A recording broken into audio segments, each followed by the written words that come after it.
안녕하세요. 돈이 되는 5분 이야기 돈노예의 김수정입니다. 은퇴는 단순히 늙었다고 해서 일어나지는 않죠. 특히 최근에 AI 생성형 챗GPT로 인해서 일자리가 많이 뺏기고 있는 상황입니다.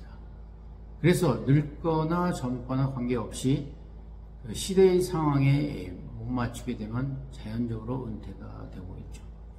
우리나라 공기업과 대기업의 은퇴는 대략 60세로 되어 있습니다. 그런데 실제로 평균 은퇴 나이는 49세에서 51세에 불과하다 이렇게 보고 있습니다. 문제는 그때 은퇴해서 30년 이상을 살아야 되는 그러한 생계에 대한 문제가 중요한 것이죠.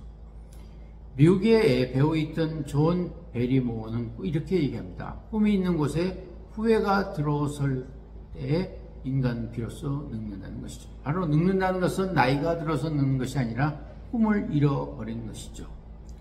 미국의 자기개발 전문가였던 맥스웰 몰츠는 이렇게 얘기합니다.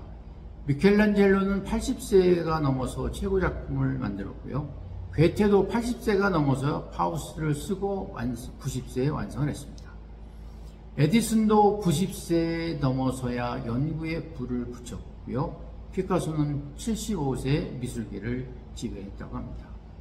그리고 프랭크 로이드 라이트 형제는 90세가 넘어서야 여전히 창조적인 건축가로 지목받았고요.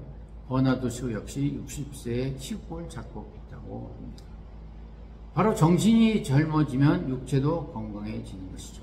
바로 품이 있는 죽음을 웰다잉과 연결시켜야 되는데요.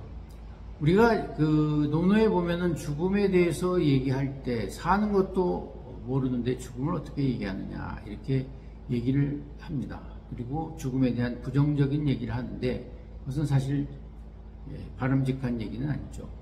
우리가 죽음에 대해서 얘기하는 것은 잘 살기 위한 것이 아닌가 보고 있습니다.